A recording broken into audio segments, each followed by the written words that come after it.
Good morning. Good morning. Hey there, Queen O. Hey, Heartbeat Queen O. Good morning to you. Good morning. Good morning. Good morning. Hey, Heartbeat Yvonne. Heartbeat Juanita. Good morning. Hey, Heartbeat Carolyn. Hey, Heartbeat Eva. Heartbeat Andrea. Good morning to you guys. Happy Tuesday. Yeah, Tuesday. Hey, Heartbeat Annette. Good morning. Good morning. Good morning. Good morning. Hey, Heartbeat Belinda. Good morning. Hey, Heartbeat Troy. Good morning.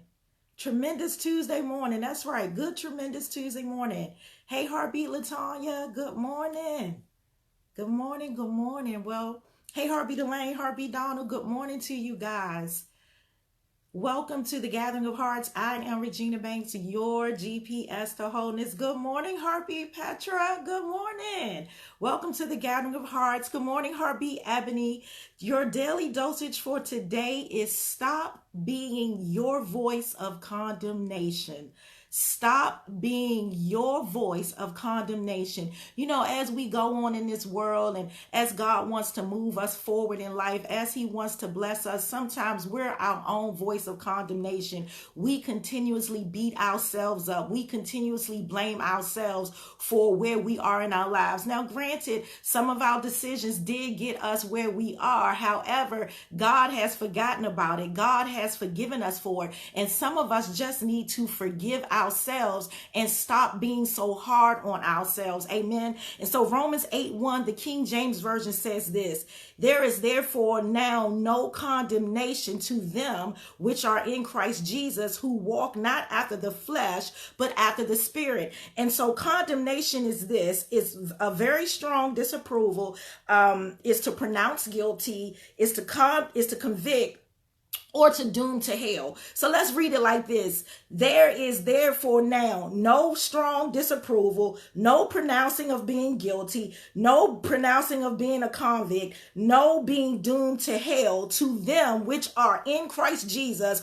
who walk not after the flesh, but after the Spirit. The easy reading version says it like this: so now anyone who is in Christ Jesus is not judged guilty. The Passion Translation says, so now the case is closed. There remains no accusing voice of condemnation against those who are joined in life or union with Jesus, the Anointed One. So if there is no longer any voice of condemnation against you, why are you using your own voice of condemnation against you? If God has said that the case is closed, if God has said that it is finished, if God has said that you're no longer guilty, why are you still beating yourself up? Why are you still revisiting that case? Why are you still bringing that case back before the judge and the jury when He said that there is no longer any condemnation against you? See, listen, this is just a disclaimer. I'm not giving you a license to sin. That's not what I'm saying. But what I am saying is that when your heart is right towards God, when your heart is trying to do the right thing, that there is no longer any condemnation. I want you to get this, because I want you to stop beating yourself up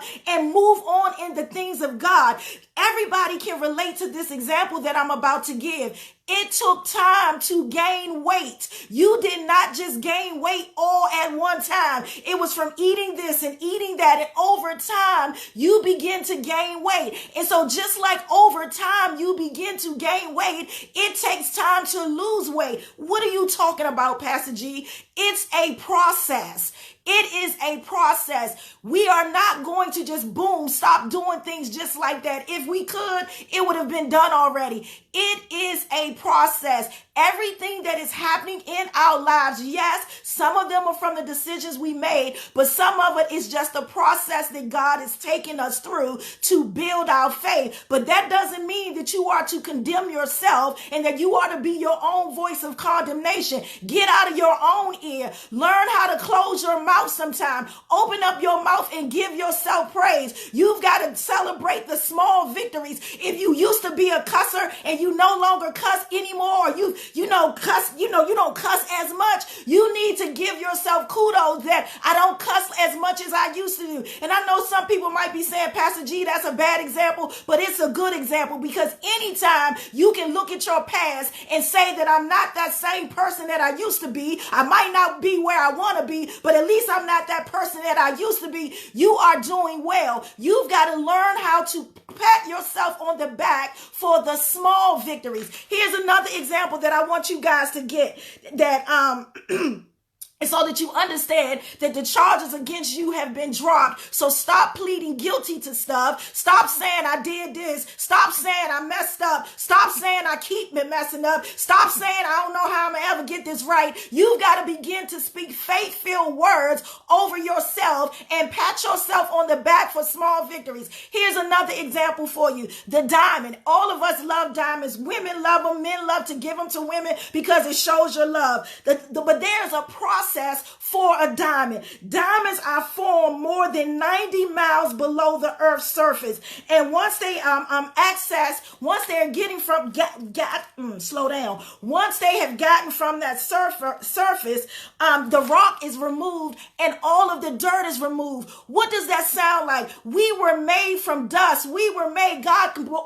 breathed life into us from the ground. We were dirty. We were not clean. God had to clean us up. Sounds like a diamond. Here's a fun fact about a diamond. Only 20% of diamonds are polished, shaped, and used for jewelry. What am I saying to you? That you have been chosen, that you are a royal priesthood, that you are that 20% that God has chosen, if we had to compare it to a diamond. But what else happens with diamonds? Once they've been cleaned, once they've been pulled from the dirt, once they've been pulled from the ground, there's a sorting going on. They're categorized by their weight, their color, and their clarity. What are you talking about, Pastor G? God has selected you for a time as this, and he has selected you for certain categories. Some of you are going to be wealthy. Some of you are entrepreneurs. Some of you are going to have a testimony over top of a testimony over top of a testimony. God has put you aside. He has set you aside for such a time as this. So don't be worried about what you're going through. Don't be worried about it seem like I'm not moving. Don't be worried about, God has an appointed time for you to blossom. Just like an appointed time comes when that diamond gets into a jewelry store. So then after it's sorted, after it's been categorized, then there's the cutting of it. How do they do the cutting? They have to plan it. They have to go over and see what's going on. It has to be done. There's a planning process for the diamond. This one is picked. This one is categorized. Then after the planning, there's a cleaving where one diamond cuts another. Iron sharpens iron. So what am I saying? God has already prearranged, predestined your life, and then the cleaving comes in where there's iron sharpens iron, when he puts you around the right people to help you get to where he needs you to be. Then there's this thing called brooding, which is shaped to a specific cut. Now he's, cleaning up those rough edges. Now he's getting you exactly where he wants you to be. Now you're like in the line of where you're going. Now you're like ready to be destined to where he's trying to get you to. Then there's this polishing where it's arise, shine. Put your face in the light. Now it's time for God to make you shine, but he has to take you through a process. That's why I keep telling you, no condemnation. Stop being your own voice of condemnation. Stop putting yourself down. Begin to lift yourself up. Look in the mirror and tell yourself, I'm gorgeous. Look in the mirror and tell yourself that I'm capable. Look in the mirror and tell yourself, I do believe I'll make it. Look in the mirror and tell yourself everything's going to be all right. In fact, look in the mirror and tell yourself everything is already all right. Stop being the voice of condemnation against yourself. Then the last part is the inspection. And it's the final step of the diamond. It's right before it's about to be sold. See, now you're in that inspection stage. God is watching you. How well did you do in the test? Did you apply the word to your life? Did you begin to start speaking good things over yourself? See, it's now and only now is where God knows that you're ready. Now is the time where he's doing the inspection just like they're doing the diamond. Now is the time where he's about to present you to the world. See, after the inspection, those 20% of those diamonds that were selected, they're now put in the case for somebody to come and see. What are you talking about, Pastor G? God is about to put you in a case. He's about to put you where all the world can see. Those who counted you out, they're getting ready to see that they shouldn't have counted you out. They're getting ready to see that they couldn't count it all, because God is about to take you from the back of the line and he's about to put you in the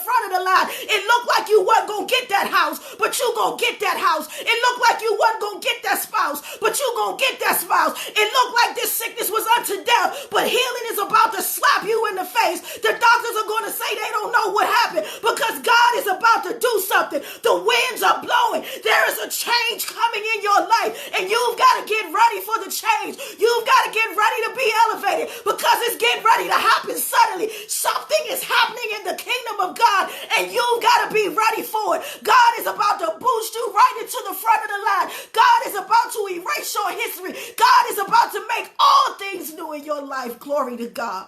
Stop being the voice of condemnation to yourself. See yourself as God sees you. See yourself made in the image of God. See yourself as great. See yourself as grand. See yourself as the cherry on top. See yourself as the one that everybody's waiting to see. See yourself walking on the red carpet. Lights, camera, action. That God is about to blow you up right about now. Glory to God. You've got to begin to speak life over yourself, over your situations, and you've got to believe what God has said about you. Don't be the voice of condemnation over yourself. God said the case is closed. Charges have been dropped. Case dismissed. You are not guilty. Restoration and restitution is on its way to your address. When it knocks, make sure you open the door and let it in. That is your daily dosage for today. I am your GPS, Regina Banks, to wholeness. Come on, you know how we do it. Say, God wants me whole, and I am getting whole by the minute. If you have not subscribed to the YouTube channel, I do not know why, but you need to go and subscribe so that you can get all of your dosages. You can get them all there in one place. Follow me on all social media platforms. God Wants Me Whole. Visit the website, godwantsmewhole.org, and get your ticket for December 18th. Saturday, December 11th is the cutoff date for you to get your ticket. You have got to get your ticket. We are going to have a good time. We're going to meet each other. It's literally the gathering of hearts. Guys, you are welcome. It is not just a ladies thing. Even if we've already met, you still need to be in the house to hear the word that's coming from God. And you want to meet the rest of Heartbeat Nation. So make sure you get your ticket. It's December 18th. Go to the website, godwantsmewhole.org/conference. I love you guys a bunch. I will see you back here tomorrow morning at 7:30 a.m. And remember, no more condemnation. Stop being your voice of condemnation. Know that God loves you and he wants the best for you. Have a speck-wild amazing day, and I will see you back tomorrow morning at 7:30. Love you guys a bunch.